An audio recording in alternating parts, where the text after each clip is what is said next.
The year is 1918, and the young Pearl is living a rather mundane farm life with her strict mother and ill father. Pearl wants more than that, however, as she aspires to be a dancer and to get away from the farm and see the world. Pearl has a dark side, however, and those close to her are soon to find out about it. This is the extraordinary origin story of X's iconic villain, according to Letterboxd, Pearl.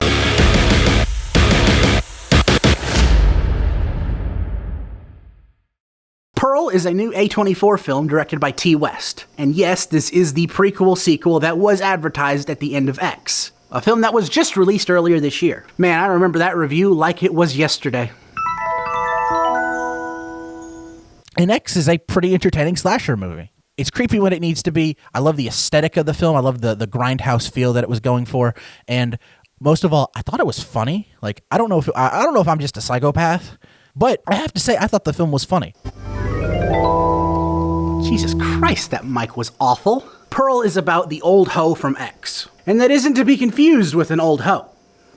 And this was a character who I had a rather big issue with in X. I never felt like she had a motive for killing these people, and it didn't make for a very interesting slasher villain, if you ask me. And while this film definitely potentially gives the characters from X more context towards their actions, it's just not a very entertaining movie. And most of my boredom with this movie just came from the fact that it's a prequel. I know where this character ends up. I know exactly what happens to her. There are no stakes here. This is something that's been said for every prequel ever made. And an A24 film is not above that, in my opinion. Tragedies are a very investing thing to watch. Watch a character just go on a downward spiral. It's depressing, but it's engaging, yes. Not necessarily when you already know what happens to him. It's just there is no getting emotionally attached to this character because of that. That may work for a character like Darth Vader, but this character isn't Darth Vader. And yes, I understand you may be thinking, well, Quint, doesn't that just seem like a you problem? If these movies are good, you just watch them in the right order. Yes, that is probably what you should do. It's a bad thing when your first impressions of a movie is just, well, I know where this is going. And not because you're smarter than the movie, because I'm definitely not, but because I've literally seen the sequel. Especially after Barbarian. Barbarian was so insane, I couldn't guess where it was going. This whole movie, I knew exactly where it was going. Plus, Barbarian does everything X and Pearl do in one movie. Are you having a laugh? What? You just said each member of the team is chosen for their unique abilities. He does exactly what I do, but better. Now, there are definitely some saving graces to this film. First off, Mia Goth is phenomenal. Her performance is definitely extremely captivating at times, and just really makes up for the rest of the movie.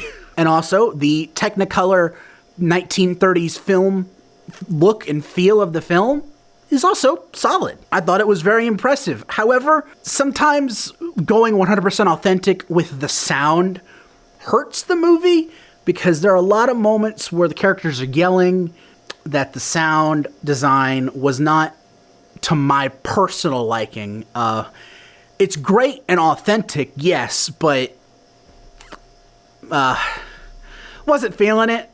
If you've ever heard someone scream in an early movie, you know exactly the feeling. It just hits you deep, and I don't like it. It transcends horror dislike. It becomes different to me. I don't know why. I will say the film also at least has a story. One of my other big complaints with X was that I really just didn't feel like there was a story to it. It just felt like gore porn. Just felt like a bunch of porn scenes. Then, oh hey, people are starting to die, and then the movie's over. I was entertained, yes, but there's no story. It's almost like X is what people complain most Marvel movies are. Yeah, I went there, what of it? There is one scene in the movie that is really pushing over the top for me. I'm not going to spoil it, but it has to do with a scarecrow. I'm just thinking, Tom Green wrote this. Tom Green broke into the studio, he wrote a scene for this movie, and they kept it, and they didn't question it. I tell you, this scene would not have been out of place in Freddy Got Fingered. And all of this gets wrapped up with an after-credits scene. that advertises a third film more shamelessly than a Marvel movie. It's cute that it's trying to be a franchise. I don't know whose decision it was to release this film second. I don't know if it was T. West or A24's, but I really feel they dropped the ball on that. Because this is a very well-made movie with a solid leading actress. I just can't get myself to care because I know exactly where these characters ending up, and I just didn't care that much then either.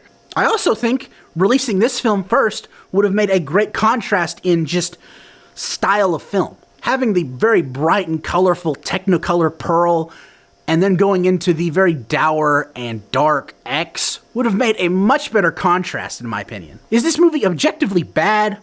No. It's an extremely well-made film, but I just can't look past the fact that I saw every bit of this film coming for no reason other than the fact that I've literally seen the outcome of this film. And maybe I'm a bit too biased here because of that, but I really believe a first impression of a movie should not be, oh, I saw that coming. Only watch this if you haven't watched X yet. I can guarantee you'll probably enjoy it more than I did. I apologize if I seemed a bit more heated on this episode, but this film got me just a bit more passionate today, I guess. And I'd also like to apologize September for being a bit of a scuffed month for my reviews. I was having some bad health problems through a majority of the month, and I just really now got feeling better. So that's why all these reviews have kind of been coming out a bit later and all kind of quickly at once. But now we're in October, it's a new month, and hopefully nothing will come in my way and keep me from doing these reviews and getting them out as quickly as I can. The dragon and I are one. Some of the old, some of the new.